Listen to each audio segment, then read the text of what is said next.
Hello students, this is Jyotsna and welcome to you all on my YouTube channel learn with Jyotsna. तो स्वागत है आप सभी का एक बार फिर से मेरे यूट्यूब चैनल पर, जिसमें हम लोग सीटीटी को सीटेट के लिए भी और सारे टीचिंग एग्जाम्स के लिए हम लोग सीडीपी को डिस्कस करते हैं, उसके साथ ही साथ इंग्लिश को भी डिस्कस करते हैं। तो आज की क्लास में हम लोग सीडीपी के एक इम्पॉर्टेंट टॉपिक जिसको हम लोग कॉग्निटिव डेवलपमेंट की थ्योरी से जोड़ते हैं। तो बालक का कहते हैं कि मानसिक विकास कैसे होता है, उससे रिलेटेड ये थ्योरी है। जो थ्योरी है वो है आपकी जेरोम ब्रूनर की थ्योरी।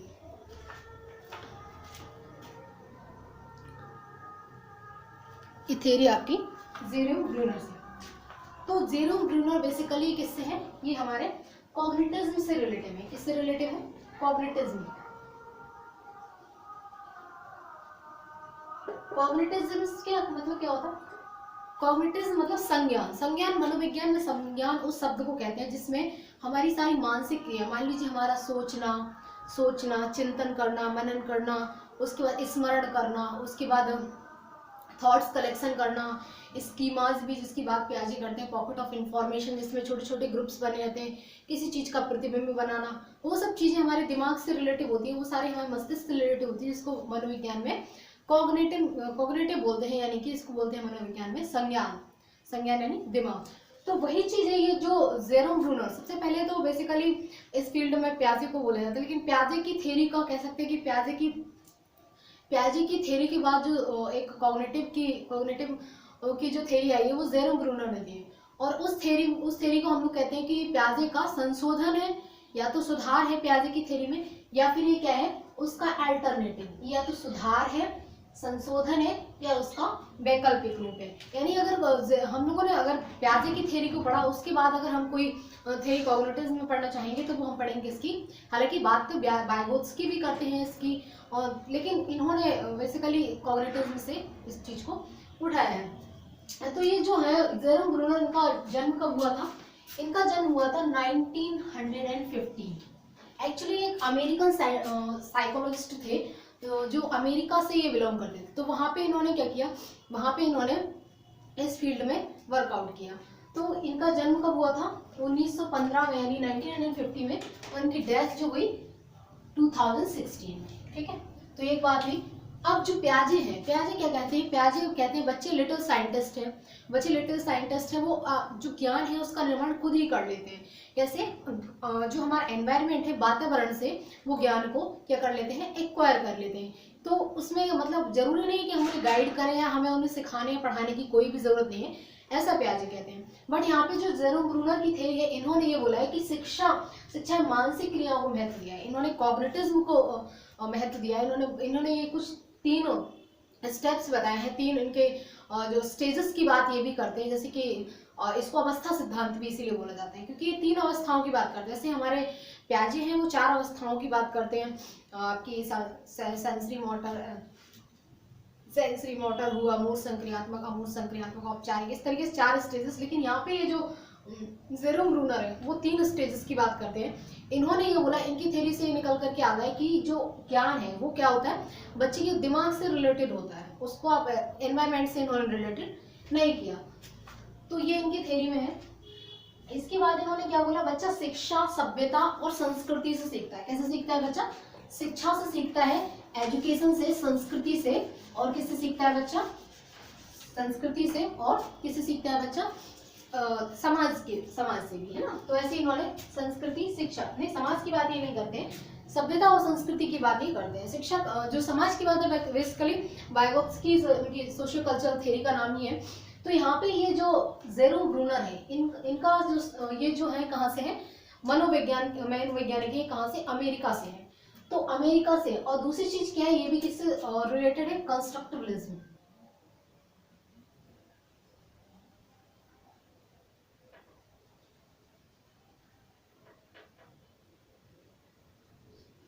कंस्ट्रक्टिवलिज्म से रिलेटेड है, जिसको हम लोग क्या बोलते हैं? संरचनावाद, जिसकी बात एनसीएफ भी करता है। तो ये किससे रिलेटेड है? हमारे संरचनावाद। ठीक है, संरचनावाद में क्या होता है? संरचनावाद में ये होता है कि संरचनावाद में बच्चे क्या करते हैं? बच्चे ज्ञान का निर्माण करते हैं, संरचना करते हैं, यानी कि रचनावाद जिसको हम लोग बोलते हैं, बच्चे क्या करते हैं? ज्ञान का निर्माण करते हैं। तो ये चीज एक बात हुई। अब ये क्या है? अब इन्होंने जो थ्योरी दी है, इनकी थ्योरी में क्या है, 3 चीजें हैं, 3 स्टेजेस की ये बात करते हैं। पहली इनकी स्टेज है जो क्या है, इनएक्टिव। फर्स्ट स्टेज है इनएक्टिव। इनएक्टिव जो इनकी स्टेज है, इसमें ये क्या बात करते हैं, इसमें ये बोलते हैं, इसको हिंदी में बोलते हैं निर्माण विधि या फिर कार्यात्मक विधि। क्या बोलते हैं, निर्माण विधि या फिर कार्यात्मक। और ये जो स्टेज है वो 0 से ये 2 साल तक चलती है। ठीक है, ये जो निर्माण विधि है या फिर संरचनात्मक विधि है, क्रियात्मक विधि है, ये निर्माण विधि इसको बोलते हैं। ये कितने साल तक, 2 साल तक चलती है।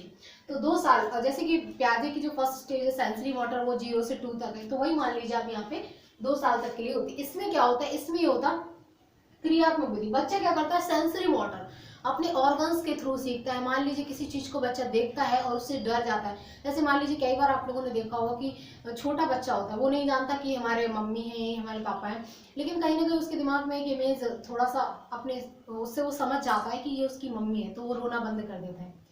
कई बार आपने देखा होगा, अगर किसी और के पास जाएगा तो रोना स्टार्ट कर देगा। तो वो एक चीज बात हुई कि बच्चा क्या करता है, अपने सेंस ऑर्गन्स से वो क्या करता है, एक्सप्लोर करता है, यानी सेंस ऑर्गन से वो दिमाग अपना यूज करता है। तो इस स्टेज में क्या होता है, शारीरिक क्रियाओं को ज्यादा इफेक्ट होता है बच्चे में। दूसरी चीज क्या है, दूसरी चीज ये है कि इसमें भाषा को ज्यादा उसमें ध्यान नहीं दिया जाता है। भाषा, क्योंकि वो ना उतना कहते हैं कि ना वो भाषा उतना बोल पाता है, क्योंकि सेंसरी मोटर स्टेज में 2 साल तक, तो उसके उतना डेवलप भी नहीं हो पाता, तो भाषा को इस स्टेज में इन्होंने महत्व नहीं दिया है। दूसरी इन्होंने जो स्टेज बताई है वो क्या बताई है, आइकॉनिक। अब आइकॉनिक जो स्टेज है, आइकॉनिक में अब हम लोग कह सकते हैं कि आइकन्स मीन्स क्या होता है, पिक्चर होता है। आइकन्स मीन्स क्या होता है, आइकन्स मीन्स होता है हमारा पिक्चर। तो दूसरी स्टेज है आइकॉनिक। आइकन में क्या होता है, पिक्चर्स। जैसे मान लीजिए ये हम लोग देखते हैं ना, कंप्यूटर में हम लोग देखते हैं, आइकन्स देखते हैं, तो हम लोग पहचान जाते हैं भाई ये वाला पबजी का ये गेम का आइकन है, इसको क्लिक करेंगे तो हम गेम खेल पाएंगे। इसी तरीके की चीजें वो क्या करता है, वो किसी आइकन को देख के समझने लग जाता है। उस एज में क्या करने लग जाता है, उस आइकन पर्टिकुलर आइकन को देखकर समझने लग जाता है। और दूसरी चीज क्या करने लग जाता है, उसके दिमाग में क्या हो जाता है, इसको हिंदी में बोलते हैं प्रतिबिंबात्मक स्टेज। ये आपकी कब से, 2 से 7 साल तक, यानी 2 साल से 7 साल तक की, 2 के बाद उसकी 2 से 7 साल तक कौन सी चलेगी, आइकॉनिक स्टेज चलेगी। इसमें क्या होता है, बच्चा ये चीज, इसको हम लोग हिंदी में बोलते हैं जैसे कि प्रतिबिंब, यानी कि मान लीजिए किसी चीज को हमने पहले देखा, पहले हमने किसी उड़ती हुई चीज को देखा और किसी ने हमें बताया कि भाई ये कौवा है, ठीक है, या फिर ये पैरोट है, तो वो पैरोट है। अगर जितनी भी चीजें उड़ती हैं वो क्या है, पक्षी है, तो उसके दिमाग में एक प्रतिबिंब बन गया कि भाई ये उड़ रहा और ये पैरोट है। तो नेक्स्ट टाइम वो जब किसी उड़ती हुई चीज को देखेगा तो वो कहीं ना कहीं रिकॉग्नाइज करेगा, वो सोचेगा, क्या सोचने लग जाएगा कि ये उड़ रहा है तो ये पैरोट या कोई पक्षी है ना, या फिर ये पैरोट है। ठीक है, इस तरीके के वो उसके दिमाग में एक प्रतिबिंब बन गया, ठीक है, छाया बन गई, जिसको हम लोग बोलते हैं दृश्य बन गया उसके दिमाग में। तो फिर नेक्स्ट टाइम उसको वो चीजें कह सकते हैं, जैसे प्याजे बोलते हैं, नए ज्ञान को निर्माण करने में वो हेल्प करता है। पुरानी जो उसकी बने हुए होते हैं, प्रतिबिंब बने हुए होते हैं, ठीक है, तो वो नए ज्ञान के निर्माण में उसकी हेल्प करते हैं। तो यहाँ पे जो प्रतिबिंब है, प्रतिबिंब से यहाँ पे नॉर्मली मतलब क्या है, प्रतिबिंब बनना, कि जैसे किसी चीज को अगर वो देख लेगा, कोई चीज चमकती हुई है। कई बार हम लोग देखते हैं कि छोटे छोटे बच्चों को क्या होता, आतिशबाजी से बहुत प्यार होता। जब क्रैकर्स वगैरह जलते हैं तो वो बहुत खुश होते हैं, क्योंकि वो उनको देखते हैं ना, तो उनमें से लाइटें निकलती हैं, तो उनसे ज्यादा बच्चे अट्रैक्ट होते हैं। तो ये स्टेज में क्या होता है, एक तो चमक, सबसे मेन चीज क्या है, चमक से शाइनिंग कहीं आ रही होगी तो उसमें वो ज्यादा अट्रैक्ट होंगे। गति, अगर कहीं स्पीड से कोई गाड़ी वगैरह चले, आप लोग देखते हैं गेम वगैरह खेलते हो, कितनी स्पीड से गाड़ी चलती है, तो बच्चे कितने 2-2 4-4 घंटे उनमें बिजी रहते हैं, और बच्चे उनमें भी क्या बहुत ज्यादा इंटरेस्ट लेते हैं। तो कहीं ना कहीं गति की बात। फिर शोर, अगर कहीं से शोर शराबा आ रहा होगा, ऐसे मान लीजिए क्रैकर्स बज रहे हैं, उनमें से आवाज निकल रही है, तो बच्चे उछलेंगे, कूदेंगे, इंटरेस्ट लेंगे, खुश होंगे। तो ये शोर, ध्वनि, इन सब चीजों से वो क्या करता है, बच्चा इन सब चीजों में ज्यादा ध्यान देता है ना, इन सब चीजों की तरफ उसका क्या होता है, आकर्षण होता है। इन सब चीजों में ज्यादा क्या होता है, बच्चा अट्रैक्ट होता है। दूसरी चीज क्या है कि फर्स्ट स्टेज जो थी आपकी इनएक्टिव स्टेज थी, कार्यात्मक जो स्टेज थी फर्स्ट स्टेज में, उसमें बच्चा क्या था, उससे भाषा नहीं बोल पाता था बच्चा। बट जो सेकंड स्टेज आई उसमें बच्चा क्या करने लग गया है, भाषा कहीं ना कहीं वो कंस्ट्रक्ट करने लग गया है और भाषा को क्या करने लग गया है, वो समझने लग गया है, अपने थॉट्स क्रिएट करने लग गया है और उसके दिमाग में भी चीजें आने लग गई, अपने आइडियाज को एक्सप्रेस करने लग गया है, उसके साथ साथ दूसरों के विचारों भावनाओं को भी समझने लग गया है। तो ये 2 से 7 वर्ष की जो एज है, 2 से 7 वर्ष की एज है, इसमें ये जो आइकॉनिक स्टेज है, आइकन्स से आप याद कर सकते हैं, आइकन जो बन जाते हैं, पिक्चर बन जाते हैं, तो इस तरीके इसमें क्या हो जाता है, बच्चा भाषा भी डेवलप होना स्टार्ट हो जाती है। नेक्स्ट चीज है क्या, नेक्स्ट इनकी जो स्टेज है वो क्या है, नेक्स्ट स्टेज है सिंबॉलिक। सिंबल से आप लोग समझ सकते हैं, सिंबल से तात्पर्य, सिंबल यानी कि चिन्ह, सिंबल से हम लोग क्या बोलते हैं, सिंबल यानी कि चिन्ह।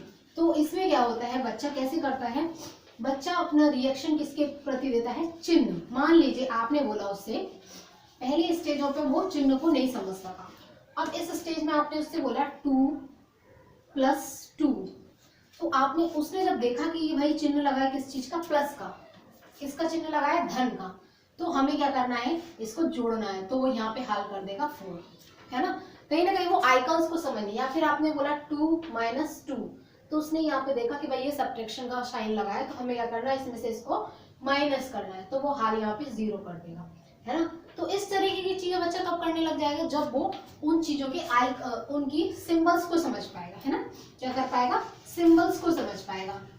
ऐसे मान लीजिए कहीं आपने O2 का सिंबल लिखा है, तो वो समझ जाएगा कि भाई O2 क्या है, ऑक्सीजन है ना। तो इस तरीके की चीजें। तो थर्ड स्टेज जो हमारी क्या है, सिंबॉलिक।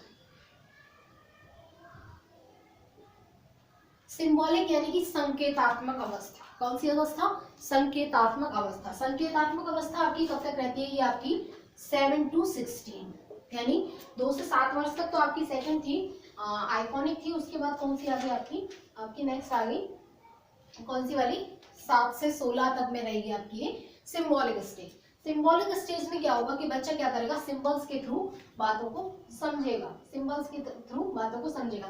यानी मान लीजिए इसमें क्या हो सकता है, उसका सबसे ज्यादा क्या होगा, उसका मानसिक विकास होगा, कह सकते हैं हम लोग क्या, कॉग्निटिव डेवलपमेंट होगा, मानसिक विकास होगा, जिसमें उसकी स्मृति अच्छी होगी, वो चीजों को सिंबल्स के थ्रू छोटी छोटी, जैसे मान लीजिए कई लोग हैं, ग्रीन लाइट जलती है तब भी कोई लोग अगर आइकन्स को या फिर उनके संकेतों को नहीं समझ पाते हैं, तो अगर वो रेड लाइट भी जल रही होती है तब भी वो गाड़ी चला लेते हैं, क्योंकि उनको आइकन्स को वो समझ नहीं पा रहे हैं कहीं ना कहीं, है ना। तो उस स्टेज में क्या हो जाता है, बच्चे की मानसिक शक्ति यानी सोचने समझने की क्षमता, स्मरण करने की, याद करने की, कल्पना इमेजिन करने की, है ना, और क्या कहते हैं, और जैसे थॉट्स क्रिएट करने की, थॉट एक्सप्रेस करने की, ये सब चीजें। और मेन चीज क्या है, एब्स्ट्रैक्ट थिंकिंग, एब्स्ट्रैक्ट थॉट जिसको हम लोग बोलते हैं एब्स्ट्रैक्ट। अब आप लोग कहेंगे एब्स्ट्रैक्ट, एब्स्ट्रैक्ट यानी अमूर्त चिंतन, अमूर्त चिंतन। एब्स्ट्रैक्ट थॉट यानी कि अमूर्त चिंतन। मान लीजिए किसी चीज को आपने देखा भी नहीं, उस चीज के बारे में भी आप सोचने लगे कि भाई मैं ऐसा करूंगा तो ऐसा होगा, या फिर मैंने ऐसा किया तो इसका रिजल्ट ऐसा निकल सकता, ऐसा भी हो सकता था, वैसा भी हो सकता था, है ना। तो ये सब क्या है, आपने किसी चीज को देखा नहीं। अगर जैसे मैंने आपको एक पेन दिखाया और मैंने आपसे बोला कि भाई इस पेन के बारे में आप अपने 10 लाइन लिख के दिखाइए, इस पेन की कैरेक्टरिस्टिक्स, इसके founder, what ever you can write, what ever you want you can write. तो आप इस पेन के बारे में 10 लाइंस लिखिए, तो वो आपके लिए क्या हो गया, मूर्त हो गया, वो आपको पेन दिख रहा है, तो कहीं ना कहीं आप उस पेन को देखकर भी उसके बारे में कुछ डिस्क्राइब कर सकें। बट यहाँ पे क्या है, एब्स्ट्रैक्ट में ये हो जाएगा कि आपने उस चीज को देखा नहीं है, वो आपको सामने नहीं दिखाई दे रही है, तो तब भी आप उसके बारे में अपने थॉट्स बताइए, है ना। जैसे कि मान लीजिए अगर भारत में यानी पृथ्वी पर जल की कमी हो गई तब क्या होगा, है ना। तो जल को उसने भले ही देखा है, लेकिन उसने ये नहीं देखा कि जल की कमी से क्या क्या प्रभाव पड़ रहा है, तो वो चीज एक सोचने वाली बात होगी ना। तो ये एब्स्ट्रैक्ट थॉट कब क्रिएट करने लग जाएगा बच्चा, जो हमारी सिंबॉलिक स्टेज है, जिसको हम लोग बोलते हैं संकेतात्मक अवस्था। कौन सी, संकेतात्मक अवस्था, मैं लिख देती हूँ, संकेतात्मक अवस्था। संकेतात्मक अवस्था, इसमें क्या, संकेत से ही आप लोग लगा सकते हैं कि भाई संकेत का मतलब क्या होता है, सिंबल से होता है। तो ये क्या है, इसमें बच्चा क्या करने लग जाएगा, गणितीय क्रियाएं करने लग जाएगा, मानसिक विकास से संबंधित है ना संकेत चिन्हों को वो समझने लग जाएगा, और सारी गणितीय चीजें जो मैथमेटिकल्स जो सिंबल्स हैं, साइंस है, उनको भी वो समझने लग जाएगा और उनके अकॉर्डिंग एक्टिविटी भी करने लग जाएगा। पहले इन चीज़ों से उसे कोई उन चीज़ों की नॉलेज नहीं थी। तो ये हो गई कुछ थर्ड स्टेज। इस तरीके से 3 स्टेजेस की बात कौन करता है, इस तरीके से 3 स्टेज की बात किसने की है, ये 3 स्टेज की बात की है जेरोम ब्रोनर ने, जिनका जन्म हुआ था 1915 में और जिनकी डेथ हुई थी 2016 में, हम कह सकते हैं। तो ये थे जेरोम ब्रूनर, जिन्होंने कितनी 3 स्टेजेस बताई हैं। आइकॉनिक, फर्स्ट है इनएक्टिव, दूसरी है आइकॉनिक, तीसरी है आपकी सिंबॉलिक, है ना। ये 3 स्टेजेस उन्होंने बताई हैं कुछ। तो ये इनकी थ्योरी होगी। उसके बाद अब हम लोग देख लेते हैं जरा सा इसकी थ्योरी को, थोड़ा सा हम लोग देख लेते हैं प्याजे की थ्योरी को। प्याजे ने जैसे मान लीजिए 3-4 स्टेजेस की बात करनी है, जैसे मैंने आपको पहले ही बताया कि प्याजे किसकी बात करते हैं, स्टेजेस की बात करते हैं। 4 स्टेजेस बताई हैं उन्होंने कुछ, SPCF करके, सेंसरी मोटर, P से है आपका प्री ऑपरेशनल, C से है कॉन्क्रीट ऑपरेशनल, फिर है आपका नेक्स्ट कौन सा, 4th वाला फॉर्मल ऑपरेशन, है ना। तो इस तरीके से कुछ 4 स्टेजेस प्याजे ने बताई हैं। तो प्याजे जो स्टेजेस की बात करते हैं ना, तो प्याजे बोलते हैं कि बच्चे एनवायरनमेंट से क्या कर सकता है, एक्सप्लोर कर सकता है, सीख सकता है एनवायरनमेंट से चीजों को, है ना। प्याजे की स्टेजेस हम लोग देख लेते हैं। प्याजे ने फर्स्ट बताइए संवेदी,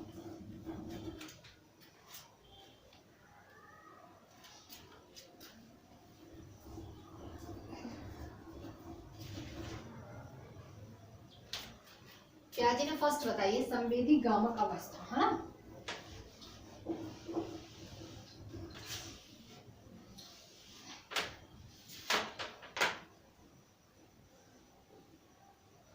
संवेदी गामक, आई थिंक विजिबल नहीं हो पा रहा होगा।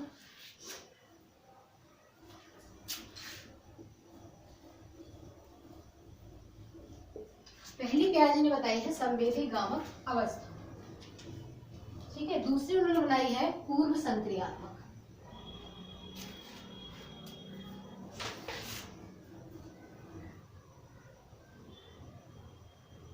संक्रियात्मक,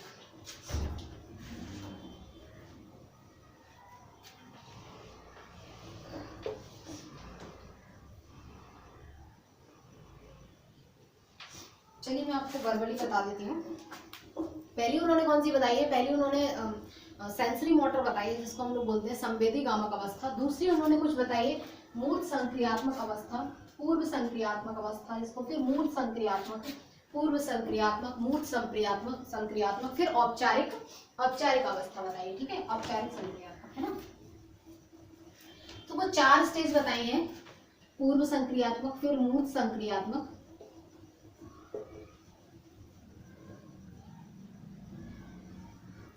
फिर औपचारिक संक्रियात्मक।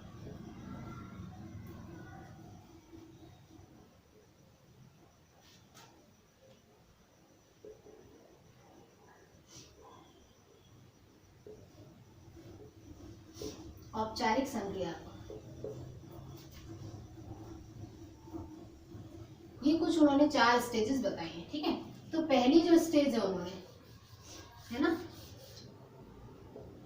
संवेदी गामक,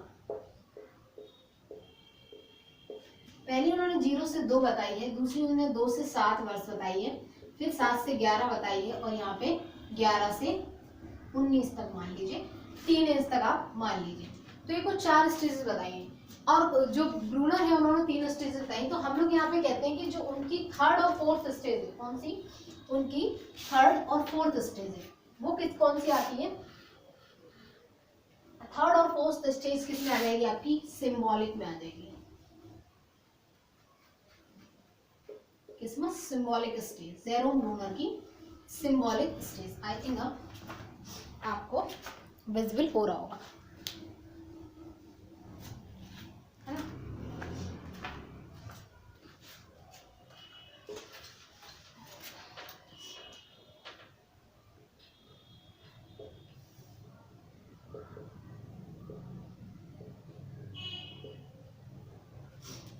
सिंबॉलिक स्टेज में आ जाएगी। किसकी? ये दोनों स्टेजेस सिंबॉलिक में आ जाएगी। अब इनकी सिंबॉलिक स्टेज जो थी, इनकी जो मूल संक्रियात्मक थी और औपचारिक संक्रियात्मक अवस्था थी, उसमें क्या होता था? उसमें ये होता था वो मूर्त चीज से किसी मूर्त अवस्था, मतलब किसी चीज को, प्रश्न वाली चीजें, अवस्था, अहम केंद्र, इस तरीके से मान लो ध्यान केंद्रित कर पाता था, किसी चीज को देखकर उसके बारे में पॉइंट्स ऑफ व्यू दे पाता था। लेकिन इस वाली में क्या कर पाता था? वो लास्ट वाली में एब्स्ट्रैक्ट थिंकिंग को कर पाता था। तो ये कुछ दो स्टेजेस, ये क्वेश्चन आपसे पूछा जा सकता है कि प्याजे की कौन सी दो स्टेजेस जेरोम ब्रूनर की थ्योरी में क्या है, जेरोम ब्रूनर की थ्योरी से कह सकते हैं हम लोग मिश्रण है। मान लीजिए कौन सी दो स्टेजेस हैं जो जेरोम ब्रूनर की थर्ड स्टेज में आती है, तो वो कौन सी हो जाएगी? एक तो आपकी हो जाएगी मूल संक्रियात्मक, दूसरी आपकी क्या हो जाएगी? औपचारिक संक्रियात्मक, है ना। एक तो मूल संक्रियात्मक, दूसरी आपकी क्या हो जाएगी? औपचारिक संक्रियात्मक। ये कुछ दो हैं, वो आपकी किस में आ जाएंगी? वो आपकी क्या आ जाएगी? इसमें आपकी सिंबॉलिक स्टेज में आ जाएंगी। तो यही है, जेरोम ब्रूनर ने कुछ 3 स्टेजेस बताई हैं। पहली 2 साल तक, फिर 2 से 7 साल तक, फिर 7 से लेके 11 साल तक के लिए उन्होंने एक बताई है, लास्ट सिंबॉलिक स्टेज बताई है। तो यही ये बात करते हैं इन्होंने, क्या वही बताया है कि इनकी फर्स्ट स्टेज इनएक्टिव है, दूसरी आइकॉनिक है, तीसरी है सिंबॉलिक। फर्स्ट में बच्चा क्या करता है? कोई चीज़ देख के फिजिकल एक्शन के थ्रू समझता है, देखता है, करता है। दूसरी में क्या करता है? वो भाषा डेवलप हो जाती है, उसके बाद साथ ही साथ वो क्या करता है? प्रतिबिंबों को देखकर आइकन्स, पिक्चर वगैरह, शोर, ध्वनि, इन सब चीज़ों को अट्रैक्ट करने लग जाता है, इन सब चीज़ों की, है ना। थर्ड में वो क्या हो जाता है? एब्स्ट्रैक्ट थिंकिंग, साइंस, सिंबल्स, इन सब चीज़ों को समझ आता है। तो बस यही था आज की क्लास में। ये क्लास आपको कैसी लगी है अपने कमेंट्स में ज़रूर बताइएगा, और अगर क्लास अच्छी लगी है तो चैनल को लाइक, सब्सक्राइब एंड शेयर करना बिल्कुल ना। Thanks for watching.